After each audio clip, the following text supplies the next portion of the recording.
It's time for a brand new week here at B4W.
And that was The Time of Our Lives, the B4W documentary done by this man right here to my left, which is your right, Will TLD Vafides, who's been a fan of 20 years. So tell us some more about the documentary we just saw. Well, the documentary is all about me growing up into wrestling, a bunch of kids just getting together and actually performing in a backyard, which happened to get on television. Local access. Local public access, becoming kind of like local celebrities around here at that time, but in 2002, 2003, but we were on that TV.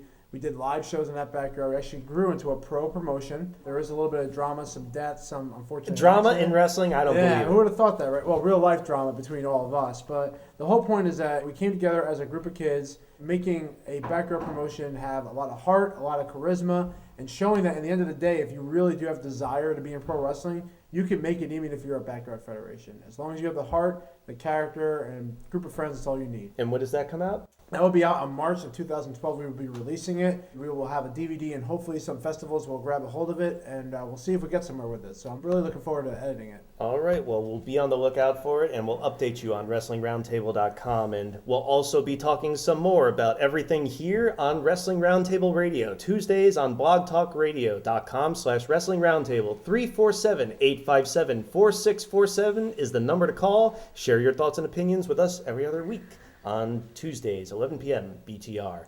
But we were just talking about the boom period in wrestling and where is it? And we were talking about competition, and most seem to agree that competition is what's lacking for WWE and what's going to get them over the hump. So is it up to a group, let's say like TNA or maybe somebody else out of left field, to kick them into gear? We saw in the mid-90s what started that was the NWO. The NWO lit a fire under the WWF's ass eventually, and we saw that they were able to rebound from it, and it might not have happened if they didn't make those changes that were necessary, and maybe those changes wouldn't have come about because of what was happening on the other channel. So is it because we need TNA to step up or somebody? Is it going to take competition? It's going to take some form of competition. There's got to be some kind of conglomerate that believes in a product like TNA or any other independent wrestling promotion like Ring of Honor to devote themselves to say, hey, we're going to make money with this. You say conglomerate. Yes. Because people don't realize you have to spend money to make money in wrestling. Yes. It is not cheap to do wrestling, and Sinclair is finding that out with Ring of Honor especially soon. going live, because as you know, a taped environment is so hard, especially with the internet today. It's almost impossible to do it in a taped environment because you have to do it live. WWE has done it correctly by having live events. That's why Raw has always been the top show. We saw SmackDown is not. We saw how SmackDown did well on that Super SmackDown. And on that when Super it aired live. SmackDown, it showed that the ratings go up when it's live because you don't know it. You need that unpredictability in order to sell this product. It's without a doubt. If we didn't have internet, maybe you could get away with that, but that's just not the way it is today. The environment that it is right now, it's almost like we can't go back from before the Monday Night War in any sort of degree. And that's how they feel individually. I think that's why they feel on Raw and on Impact. They need to give away all these big matches, title matches, cage matches, all this stuff, because they can't go back to squash matches in the 80s. They need to keep people there because they're the number one show on their network, individually, Raw and Impact, actually. And they have a good amount of viewership. It's just that they haven't really gotten over that hump, like I said. So Do you think wrestling's okay where it is? Raw's number one on USA with almost 5 million people every week. Impact's number one on Spike with about 1 million every week. Are they okay where they are? Or is Vince McMahon, let's say, always seeking out that mainstream acceptance? It is okay where it is, but just not to the fans' point of view. Of course they want more. If you didn't want more, you shouldn't be watching it, just like anything else. It's not failing.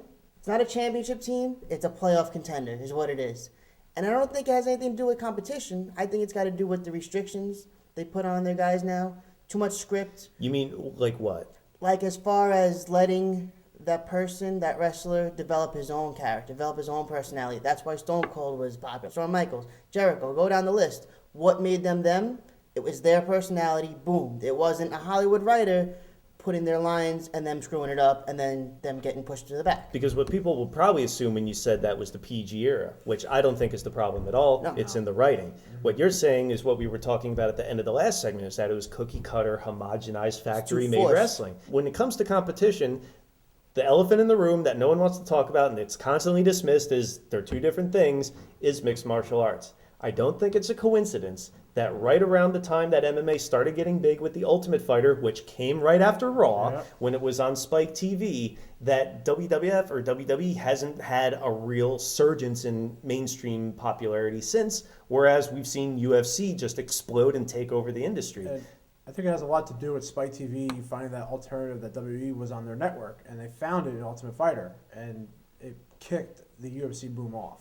Well, how big a factor do you think MMA has in this? Because they constantly dismiss each other, but we think behind the scenes it's probably a different story. Yeah, there's definitely two different audiences there, but at the same time, UFC is taking away WWF's pay-per-view dollars. There's still a lot of people who still don't know the difference between WWE and UFC, but UFC proves that they don't need competition, like a strong number two, to prove themselves to be a really prominent promotion. Exactly, and that's the point I was kind of trying to make about WWE. UFC is doing great regardless of competition. They're pretty much swallowing them up, so why can't WWE do the same thing? They just haven't thought outside the bubble. At the same time, you think back to 1995, they don't have an Eric Bischoff, where Eric Bischoff came out, it came right after WWE. You saw how they were in 95, and then 96, that's when like they started waking up and started doing more adult-themed stories. Thanks Paul Heyman for that too. Exactly, and ECW. So he's coming. Vince Russo was a big ECW fan, so there you go. So Vince McMahon at that time was getting competition from both sides, from the right and the left, from WCW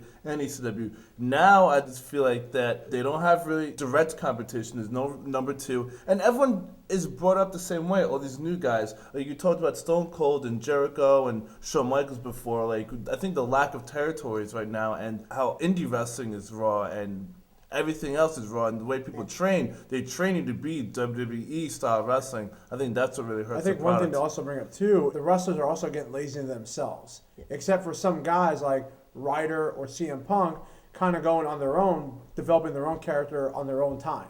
So if you look at it like that, a lot of the guys are just like going with that WWE the way they're told, while other guys are like, you know what, I'll just do whatever I want. And True Long Island Story, he does it on its own, and then finally WWE says, you know what, let's put this on TV.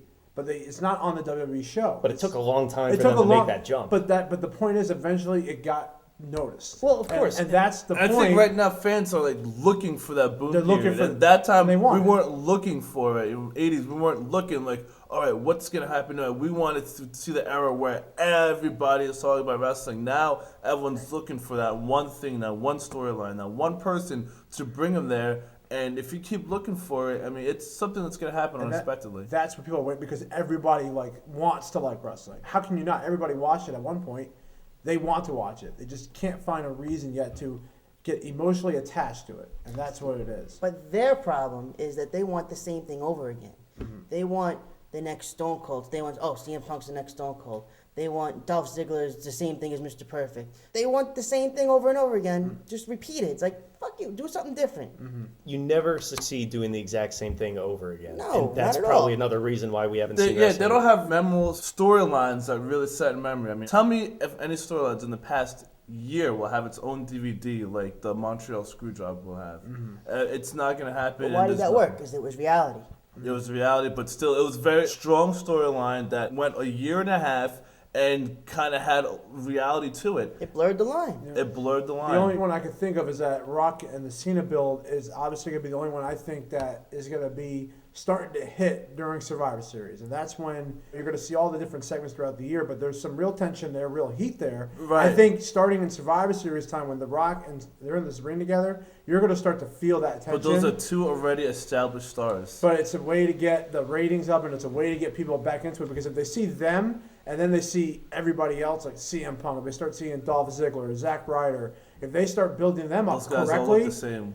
if They they all start look building the them, same. if they look different and they build them up right, everybody's going to still watch. Okay, well, keep reality era in mind, or the word reality. Few points. Firstly, you have made that point about developmental and the lack of territories before.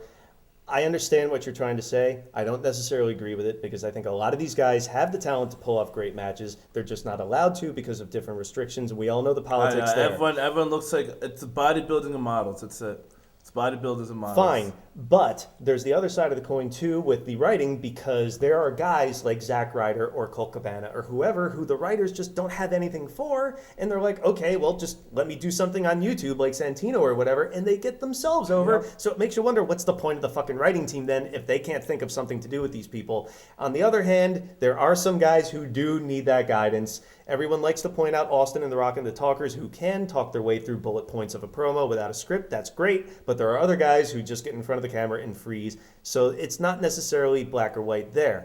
But for the reality era, you were talking about a person that can spring this aboard.